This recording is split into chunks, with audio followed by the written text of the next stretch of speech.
We've had some delightful weather here in White Salmon. I think it's been in the 70s, especially through much of the afternoon, and nights have been quite nice, and couldn't ask for better right now, but I've been letting my companions know that it might not last so long. This is a bit unusual. But with that enjoyable weather, we've been able to spend some more time outside, enjoying the newly growing grass. And I kind of made my mother envious this afternoon as I showed her all of the Japanese maples that are here. And I was surprised as we were walking through just the area around the kuti that I'm staying in that there's 12 beautiful Japanese maples in bloom. And so it's really nice, the springtime, and that beginning of life again. And I think for many of us too, it's a bit of a time when we've dealt with a lot of unknowns for this year, but the spring is definitely, I think, bringing people out, and it feels at least good right here. And I'm happy to see so many people coming to the live stream, and some good questions already. I've been contemplating for myself. I gave the first lone live stream Friday, and I spoke about fear. And that was because of a question that actually came up from one of the people who tune into the live stream. And about I think the live stream was at 7 a.m. and about 6:59, none of the mics were working. I couldn't get any audio fixed, and so the feeling of fear was definitely arising in that moment. But right at 7 a.m., I switched a couple of buttons around, and voila. And then the heart settled down. So it was a apropos talk.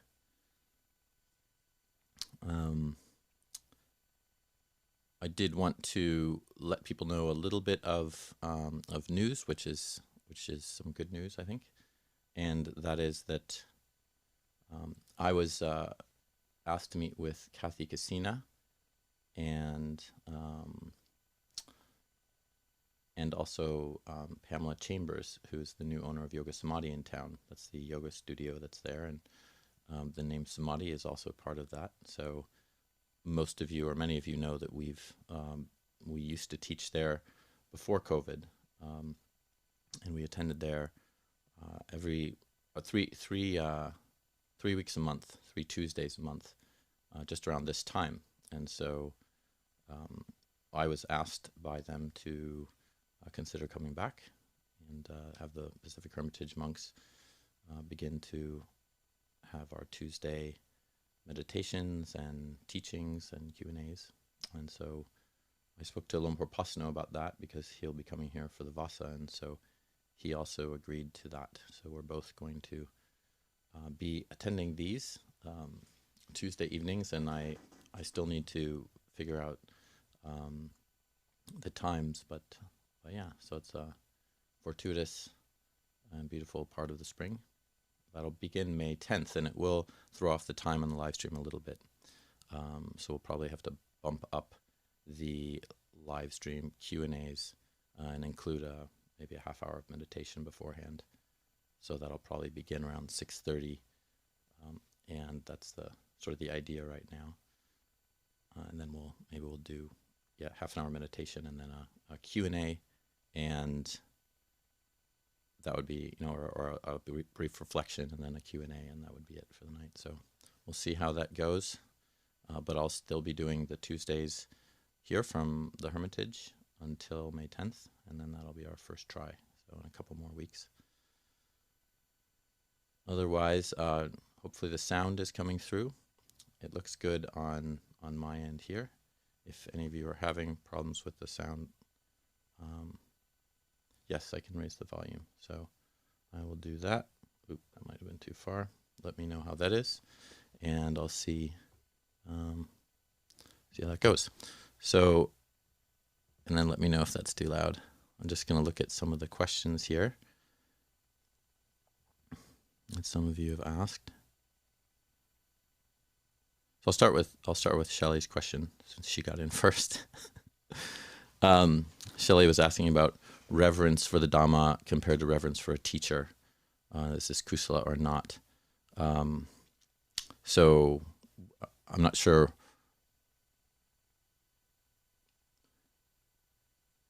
I mean, I guess your question is it kusala or not? If you're asking if thinking about that is kusala or not, sure. Since it's a sort of sense of reflecting on the Dhamma, then that's, or reflecting on what you think is actually beneficial or helpful for yourself. Yes, but I'm actually guessing maybe you're asking if reverence for the Dhamma, like setting precedence for that over reverence for a teacher, makes more sense. And my only sense with that is that we can read the Dhamma, we can listen to the Dhamma, we can contemplate the Buddha's words, and that's very special. And we can also, some of you might know, there's a contemplation called Buddhanusati, where you just contemplate the characteristics of the Buddha, like the beautiful acts he's engaged in, his abilities to teach, all of his past lives, things that he's done, his compassion, these qualities we reflect on, and so that brings us a lot of buoyancy. And of course, reflecting on the Dhamma and having reverence for it comes from our understanding of it and actually putting into practice the Buddha's teachings and seeing, aha, it's true what he said. And then we have a lot of satta, faith. And so we can really develop a lot of reverence for the Dhamma, a lot of reverence for that.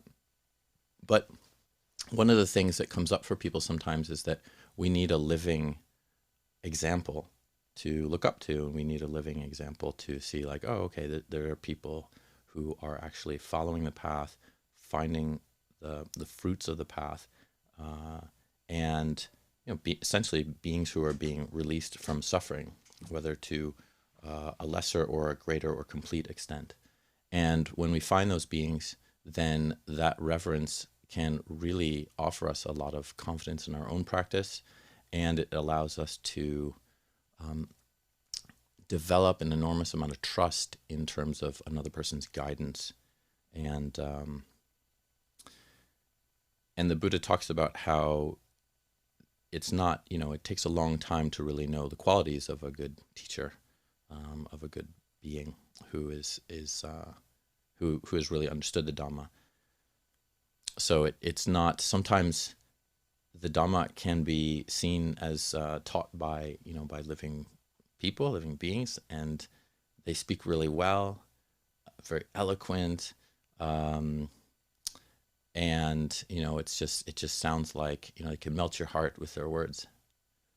But interestingly enough, that's not always a great qualification for whether someone has penetrated the Dhamma or not, or whether you can trust them. So that there's a long history of this, for example, in religious circles around whether or not we can trust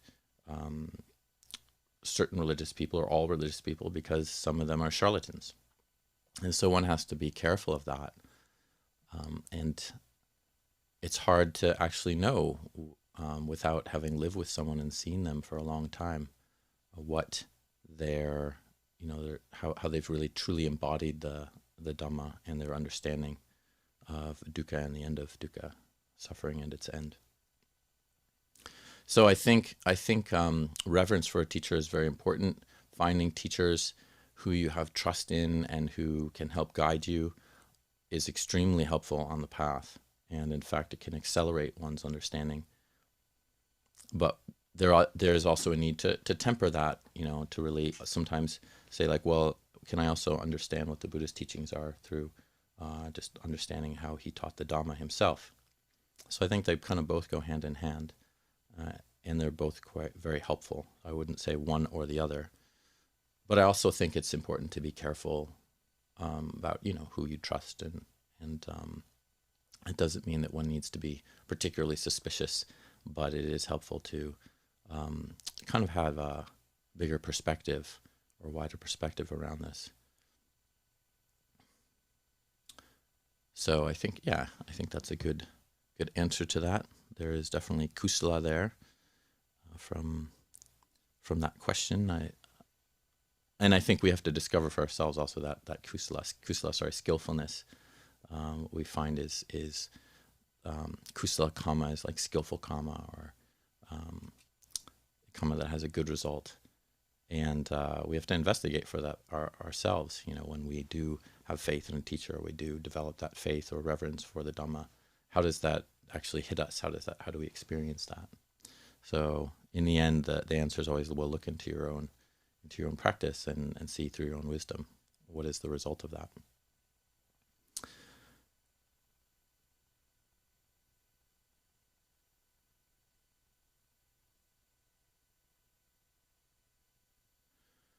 I'll try to answer this from Dave. So, Venerables, reminiscing and sharing memories with friends and family brings joy. Mm-hmm.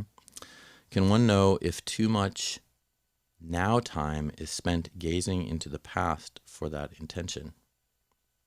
Is it unskillful?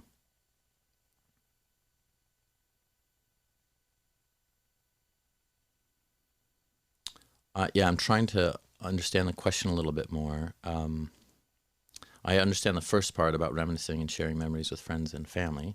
That can bring joy, especially if we're thinking of just good experiences with people.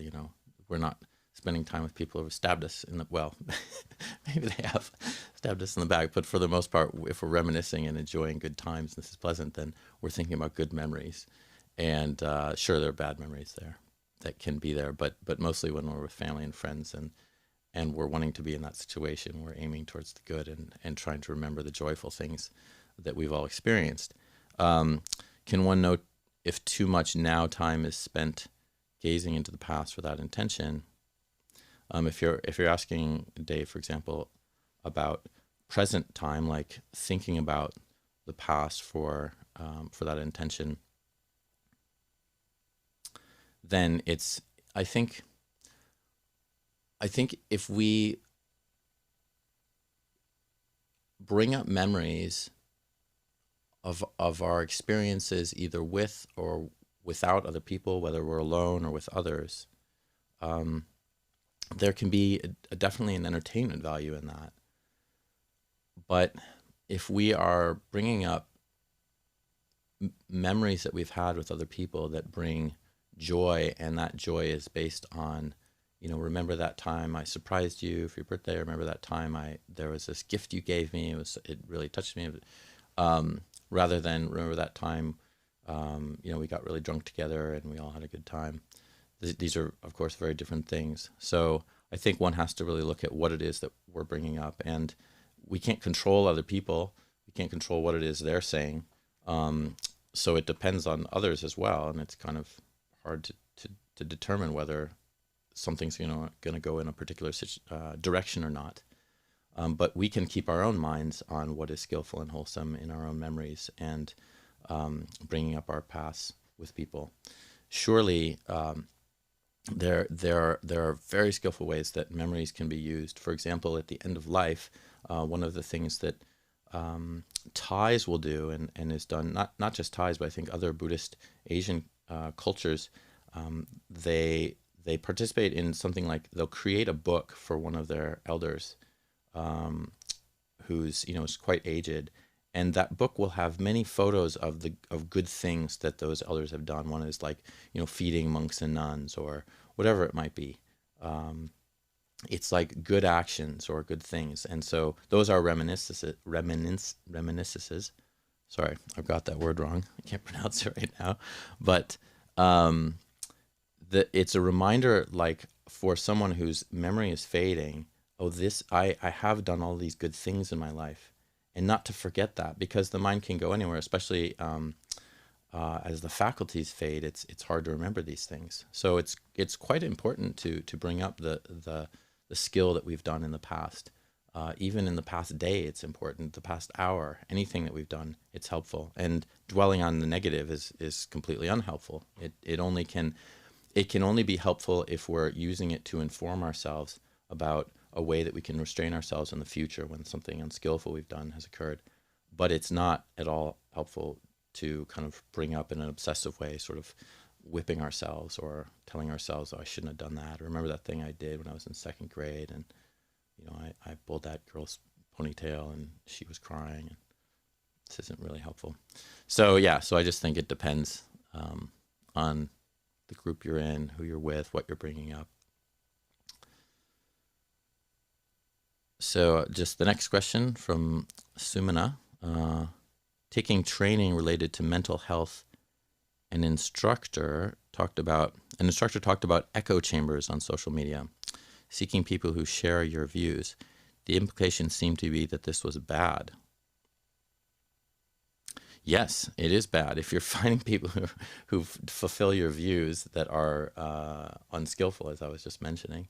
So it's not the case if you find people that are actually encouraging you towards, for example, right view, the view that there are consequences to our actions, that it actually makes a difference what we do in life.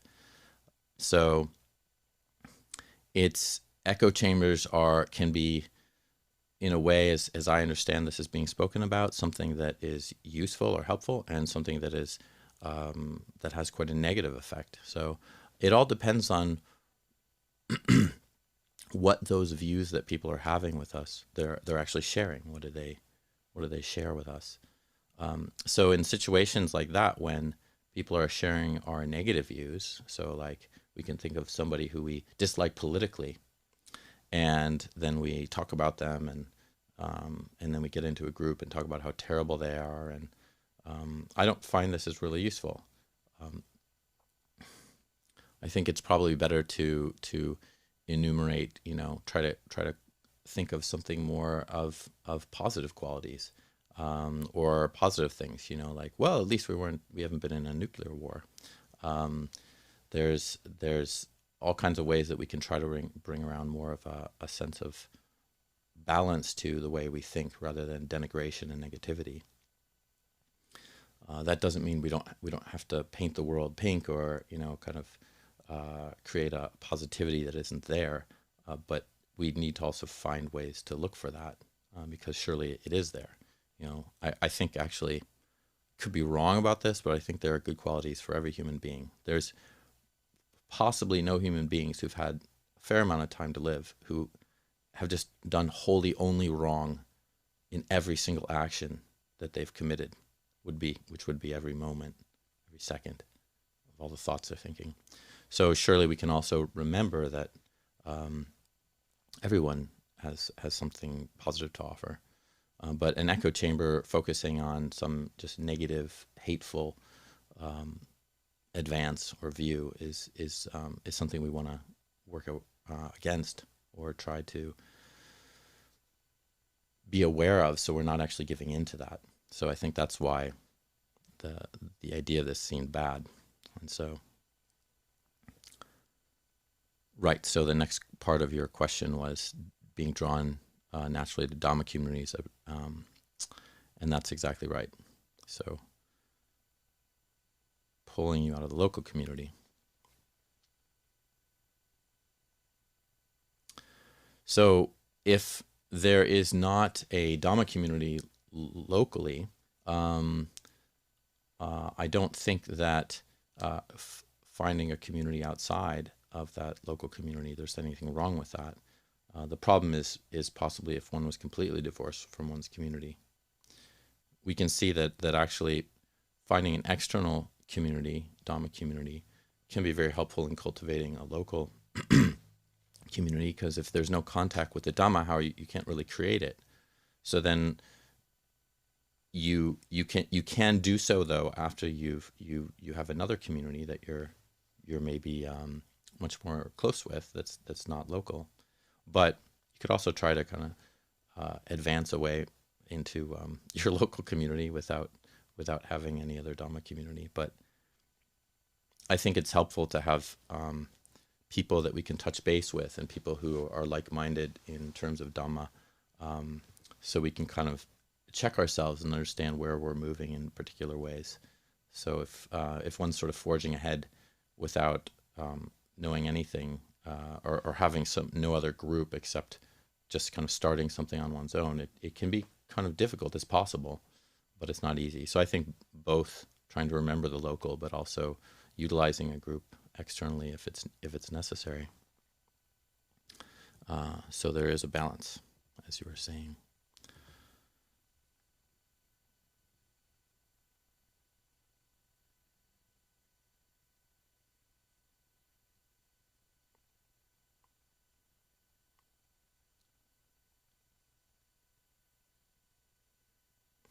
All right, so Sumrit has asked a question, which is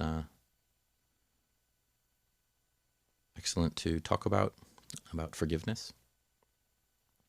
How to forgive someone who caused you immense trauma. Ajahn Cunda says, as long as you have not taken revenge, you've forgiven them. But thoughts of hatred, anger, and self-blame come.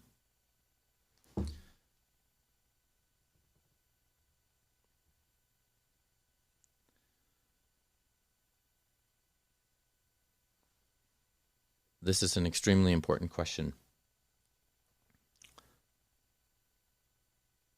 When we talk about forgiveness, it can be spoken about in an ideal, especially as practitioners of the Buddhist way. We can think about forgiveness as something that we ought to do, we should do, and that it's the best thing to do.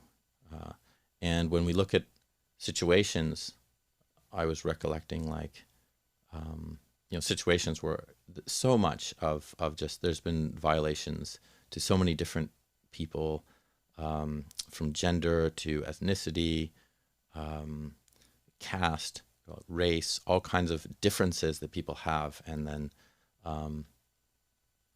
very unskillful acts that are done based on these differences. These can also happen to people in our families, our friends, people we know or don't know, all kinds of ways that one can offend another person or even cause trauma to another person. Ideally, we'd all like to die having forgiven everyone, because if you're holding on to a person's anger or fear or from a particular trauma, that's going to condition possibly your next rebirth. But surely it's just an ugly state of mind. It's not very beautiful. On the other hand, forgiveness is a very difficult act. It's a very difficult engagement for our, not only just to do it for someone, like to actually do it with someone, but just in our own minds. In our own minds, it's not very easy. And it's to me, the interesting aspect is when you hear about other people and having difficulties, we can often have compassion, but there can also be a sense that, like, why don't you just forgive them? It would be so much better than you. But when we're in the situation ourselves and we've had some very painful events that have occurred, forgiveness can be very difficult. Even when we sit hours and hours of meditation, it can be difficult. Which doesn't mean at all that we don't endeavor to do it. I think the first thing is that often people move into an idealistic sense of wanting to reconcile. And I myself have felt the action to do that, to want to do that at times when there has been misgivings from my own end for something I've done. But reconciliation, and I spoke about this about half a year ago with Lumpur Pasano, and if you think about reconciliation, it's not always successful.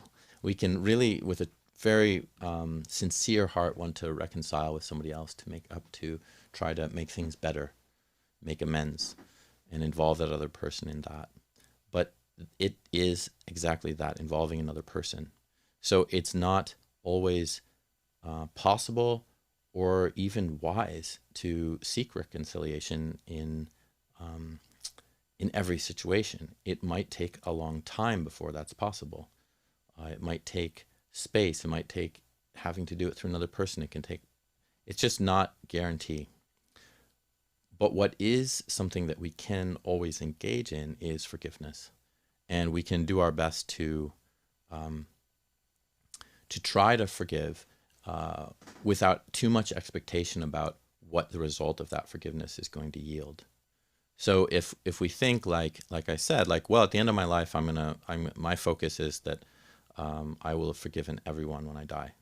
That's great. It's a good ideal. I don't know if it's possible, but we can aim towards forgiveness and temper the expectation we have about what that's going to lead into our heart. How we're going to experience that in our heart.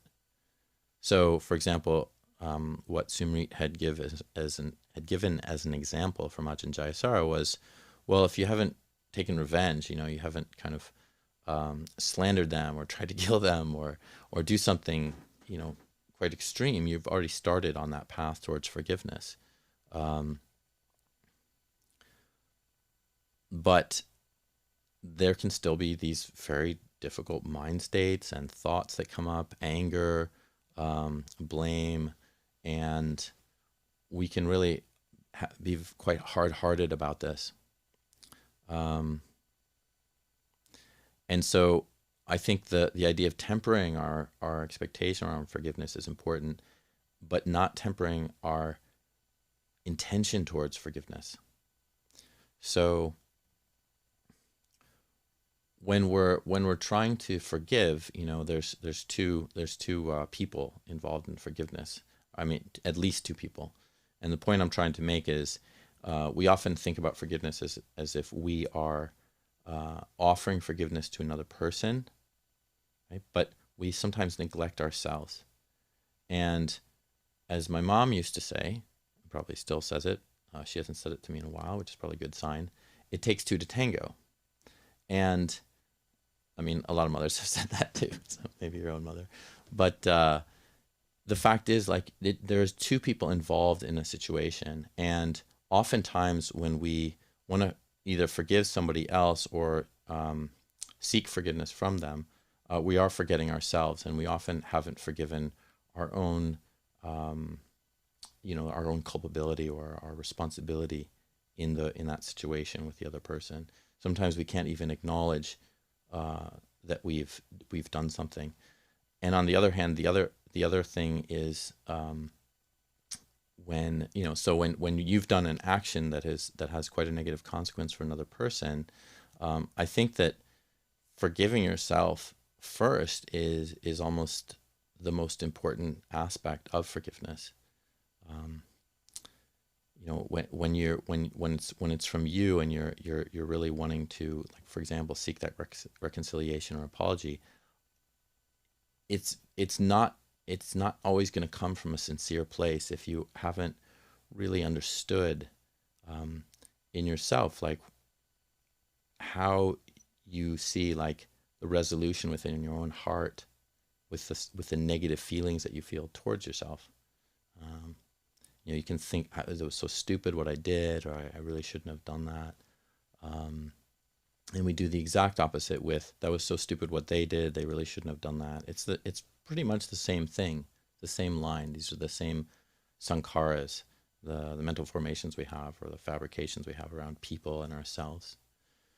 So rather than focusing, for example, on I have to reconcile, I have to make up, I have to apologize, we really want to seek in our own hearts that ability to recognize our own bad actions, the actions that were unskillful, and to also recognize our own skillful actions. Because oftentimes when we've done something wrong that's harmed another person, we have a very hard time recognizing our own skillful actions in our life. We just kind of can be very dark about what it is we have experienced. And then the opposite is true around with another person when we'd like to forgive them, but we can't. And we can hold that against ourselves. We can, as Sumrit was saying, we still have these feelings of hatred, anger, can come up. And so it's a real mishmash, whether it's another person harmed us or we harmed another person. Either way, there has to be this stability within. And eventually, I think what there needs to be is a distance or a space that has occurred with our own experience, so that they're just, through our practice, we recognize a sense that we do not have the same hold against that other person or against ourselves for what has been done. And when we recognize that, it's like seeing a fist. You're clenching a fist. You're like holding on to these actions you did or another person did, and through practice, it's pretty subtle, but like, it's not clenched anymore. It's a fist still, but it's not clenched, and you feel that, in your heart. So when there's another person that has actually that's involved in this, you imagine them, for example, whether you've offended them or they've offended you, or even through trauma, there's been traumatic events. You can see and you can feel that there is just not that same holding against them or against yourself for what you've done. And once you start to penetrate that more clearly, you see how pleasant that is, and how pleasant whatever it is you've been doing to let go of that feels, how that feels, and how it's beneficial for you. So then, okay, I want to do more of this. And I think it's up to each person to figure out, like, how much of that work they want to do before they actually want to engage with somebody personally, to actually speak with another person. And in a lot of ways, that's not even possible. You might never see the person again. And that's why I think forgiveness needs to be something that we focus on, rather than trying to apologize and get involved with the other person, because it doesn't always work. We don't know the outcome of a person. They have to also be willing to go there with us, and that's not always possible. So I think that this is very important to bring up, because it's so common for offense to occur. There's been a lot of talk lately. I'm not sure. We say that a lot has changed. I'm not sure. It seems that it has changed, but there's contention in American society, and whether that's grown or not, there's a lot of opinions on that. But when we come from a sense of allowing people to be what they are, and knowing that they also face the fruits of their karma when they have offended you or caused trauma, and also they face the fruits of their karma for the unwillingness they might have for not forgiving. It's all kind of a recognition of that, being able to see that we are the inheritors of our actions, and the other person who's involved is also the inheritors of their actions. And sometimes there's nothing we can do in regards to the other person, but we have the beautiful ability to forgive ourselves and forgive another person.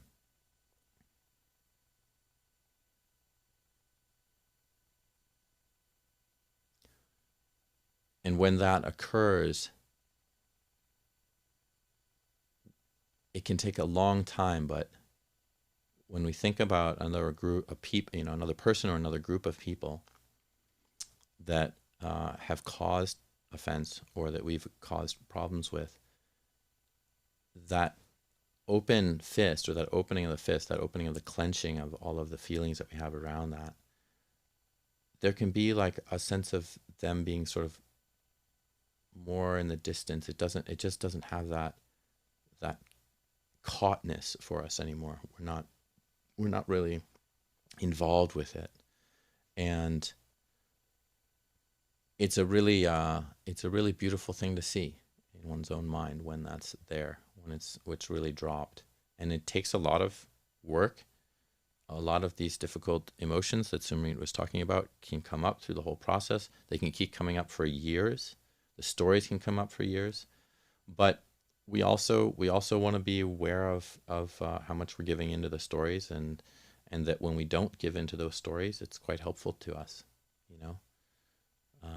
I mean, how many times you think about somebody who you don't like, or who's offended you, and you're kind of thinking about something like, yeah, and they did this and that, and then we think, oh, well, they didn't actually do that other thing that I kind of think they might do. But if they did do it, oh, then I know what I'd do. I'd say this to them, or I'd say that, and I'd really give it to them. And oh yeah, and we get into this rant because we've felt hurt, and so we get into a rant to kind of strike back, and that's just so unhelpful.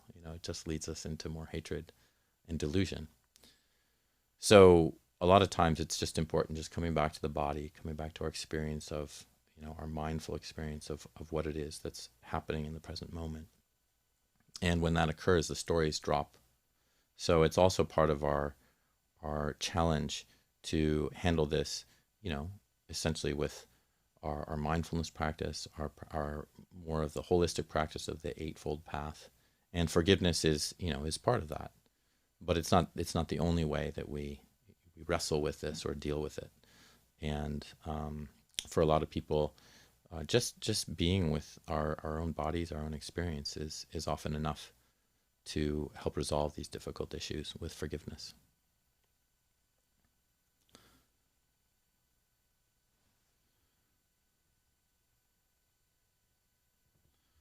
Okay, I'm not seeing any other questions. But if there is anything else, please let me know. One of the things I've been reflecting on,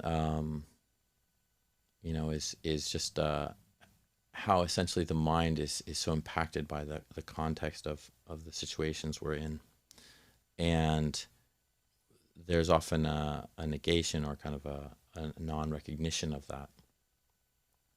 So for me, for example, I've gone through a lot of different scenarios as a monk, with a lot of different monks, and a lot of different communities, or in my entire life, we're often impacted by the context we live in. So just think about somebody who spends very little time with people and lives out in a forest.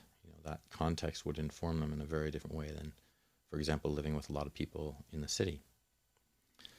So I think it's important to sometimes recognize that shift that can occur, and that's something that I've been bringing up, and that ties in a little bit to what I was talking about with forgiveness. Is when we're involved with another person in our mind, that is a context of dealing with that particular relationship. And the context is that we keep bringing up these same sankharas over and over again, and they activate us. They get us kind of going, but we don't always recognize that. And this can also be the case just based on the people we live with. So I'm noticing right now just interesting shifts. For me, I went from living in the larger community at Abhayagiri and then coming here and being instructed by Ajahn Cunda how to run the Hermitage, and then he left, and so it was this context without Ajahn Cunda here. And then kind of, I still regularly consult him. I was just on the phone with him for about half an hour, 45 minutes before this. And then, and then thinking of the other monks I live with. And it's interesting to think about, because often we're just living our lives on autopilot, but we don't recognize how impacted we are by the people that we live with. We don't recognize, or just like how we're living, and the things that we're choosing to do, what we surround ourselves with, the tech that we surround ourselves with, and the friends that we have, the family members, the actions that we're doing every day. They have a particular context that we're engaging with, and it's often similar. For some of us, it can be very similar every day, and especially this past year for many people who lived inside for much of the time, the context became very similar every day. And I think it can be very hard to pick up on how that impacts one. As I was saying at the beginning of the talk, how like the spring is coming, and it's sort of like, I wonder how much that's really like, wow, okay, finally there's vaccines are being available, people feel maybe more protected, and there's just this desire to want to change the context a bit. So why I'm bringing this up is that it's a helpful way to think about our practice, because our minds are always being impacted by how and where we live, and what how, the ways that we're engaging. And sometimes we need to change the context. We need to change those things that are possibly unskillful for us. Some of the questions were about, being with other people, and who are the right people to kind of be with, and how do we balance, that. For example, sometimes people choose to be with those friends or relatives that they're used to being with and being around, and it feels very comfortable, but it's not always skillful. Those relatives or friends are not always maybe the best people to hang around. And then when you're related to somebody, it's hard. You have to really work on that. It can be much stickier. But with friends, it's sometimes hard for people to disengage from those that aren't. It's not really helping one's life, or it's actually going in, not just helping, but we think about it's like dragging one down. So our relationships with certain people can drag us down, and so we have to be careful of that. And sometimes it takes a lot of courage to try to change that relationship, give it a try to change it rather than just exiting it. But it is just another context that we put ourselves in, and that affects us quite strongly. So I just like to think about that. I am very fortunate to have been surrounded by a lot of goodness. And, since, for example, having Ajahn Cunda here for about 5 weeks, who I'd spent many years with, and just seeing that relationship change, and old stuff coming up and new stuff coming up, and or living with Venerable Nisabo, and we had not spent as much time together, but a fair amount of time living at Bodhiwana together, and then here, and it was just a really wonderful. He was a very wonderful friend. He still is, but he's not here, so the context changed. And now I relate to him from a distance. And then I have these two new monks who came in, who, if you were tuning in last week, you met them. And they're also just delightful human beings to live with. Helpful, kind, diligent, and I just feel very fortunate. But I also can recognize that it's not always that case. There's not always the possibility to live with, or be with, or be surrounded by such goodness. And so I do see my own fortune in that, and I also see the recognition. I can take that for granted. Like, that's the level, that's the normal level, but it's privileged. I live in a very privileged situation because of that, but also because of the kindness of all of the lay people who have offered everything that I'm talking with or using right now, the roof over my head, the kutis, the food, this cloth, medicine that I have. It's all been given. And that's just, I'm just in this incredibly fortunate situation. It's a deva realm being a monk in certain ways. But then, of course, I have to deal with my mind, and so that's not always a deva realm. Well, often not. So in picking up on these contexts, I think it's also good to recognize, like what happens when the context changes, because I can then start to recognize, if I'm caught in a particular way, but not seeing that it's based on, or being quite influenced by the context, this is just how it is for me. There's no other way. There's no other experience outside of that. But then when little changes occur, then I say, oh, wait, it's not necessarily always this way for how I experience my mind, or just living day to day.